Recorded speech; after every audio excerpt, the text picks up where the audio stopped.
Healthcare Money Campfire Stories by Eric Bricker, MD. Chapter 16. Target, a Pathfinder, and a New Place. One of the most amazing things about Compass was the opportunities it created for our employees. When I started Compass with Scott and Cliff, I never imagined that giving people a job could be so rewarding. I just wanted to help people in their health and healthcare. I had no desire to be a source of income or livelihood for people. That was probably just short-sighted on my part. As previously mentioned, Compass started gaining traction in hiring employees at the bottom of the Great Recession in 2009. For a recent college graduate, it was a terrible time. Many people were unemployed or taking jobs that did not require a college degree. Many recent graduates moved back in with their families. In some respects, their adulthood was being delayed. Our second employee, Julia, had grown up in the area and lived at home while going to a local four-year college. She had graduated with good grades only to take a job as a checkout clerk at Target. Never one to complain, she appreciated having any job even though it did not pay enough for her to move out and rent an apartment of her own. Being very bright, her job at Target did not challenge her mentally the way she could be challenged. She had tremendous talent in organizational skills, interpersonal communication, and creative problem solving. She made an ideal health pro, and the Compass position was perfect for further developing those amazing skills that she had. There is certainly nothing wrong with working at Target. However, she had the ability to grow professionally and apply her talents to helping people who had complicated problems navigating their health care and health insurance. During her time at Compass, one of the members that Julie assisted died. We would have some members at Compass pass away over the years. When people are sick with cancer or heart disease, they don't always recover. Julia had been working with him and his wife for several months on bills, prescriptions, and coordinating care toward the end of his life.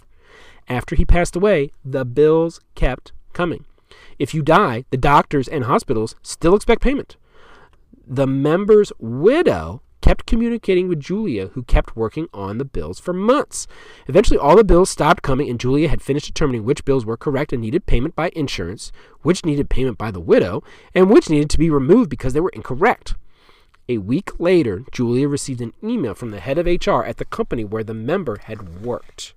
The head of HR had received an email from the widow expressing her gratitude for the Compass service and, more importantly, Julia. The head of HR had never received an email like this, and not only did she forward on the widow's email to Julia, but she added her own appreciation as well. If my memory serves me right, Julia did not bring the email to my attention. She was too modest to show off her great work. However, she had shared the nice note with one of her coworkers to show the impact they were having on people's lives. It was this coworker who brought the email to my attention. Wow! Amazing!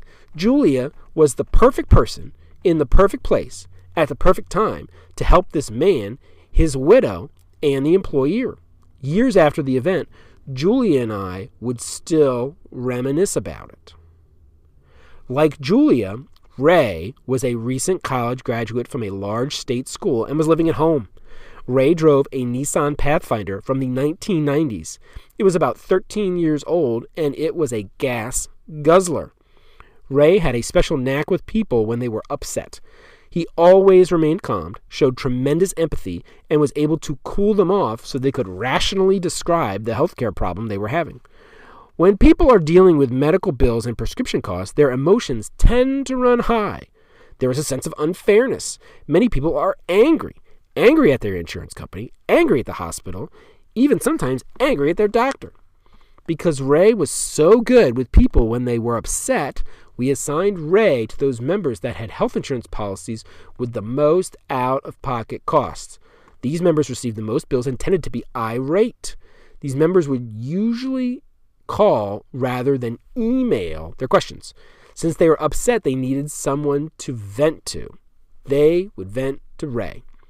Eventually, almost a year went by, and I was chatting with Ray at his cubicle, which was tucked away back in a corner. Ray was excited to tell me that he had just bought a new, used car. He finally was able to afford to get rid of the gas-guzzling Pathfinder, and he had bought a pre-owned Volkswagen Jetta. It was as if Ray had won the lottery. He was so happy. I was happy for him. I think part of the reason Ray was so happy was that his Pathfinder was so run down that it was embarrassing to drive. He was dating a young woman, and I think he was self-conscious about his vehicle. Maybe I'm reading too much into it, but to work, provide value, get paid, and then take that money and use it for an improvement in your life feels good. It's incredibly satisfying. I could see that satisfaction on Ray's face. Stacy was yet another recent graduate from a major Texas university. She too had not been working since graduation and was living at home with her parents and 6th grade sister. Stacy was Health Pro number 4 at Compass and was hired at almost the same time as Julia. She was assigned as one of the main health pros for the 13,000 employee retail client, and she knocked it out of the park. I would have client phone calls with the retailer's HR executives, and they would say that the employees were singing the praises about Stacy by name. Stacy and I even developed a program where we would have 3-way calls with her, the member, and myself to go over more complex medical issues related to conditions like multiple sclerosis, Crohn's disease, or cancer.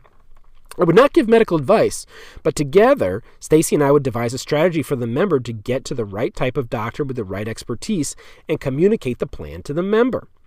Like Ray, one day Stacy came bouncing into work. I was in the small kitchen of our office pouring coffee when we ran into each other. "What's going on?" I asked. "I just got an apartment," she replied. "Wow." Stacy continued to explain that she had been looking at places for several weeks and finally decided on a brand new apartment building in a suburb of Dallas, on the other side of town from her parents.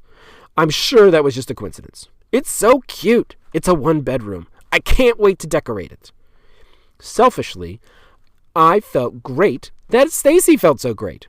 She had worked toward a goal of moving out of her parents' house. She had saved up for over a year. She was moving out, and she was thrilled. Many of our other Compass employees had worked for us for several years and then gone on to careers as account managers at insurance brokerages and benefit consulting firms. Others became managers in HR at corporations or administrators at hospitals and insurance carriers. Some went on to law school or medical school. Our employees were getting married, having children, and buying homes of their own. It was the best thing ever to watch. Lesson learned. Helping people navigate their healthcare and health insurance is a great driver of job creation.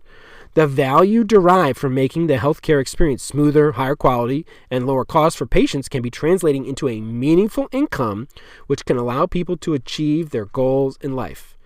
Business can be an amazing thing.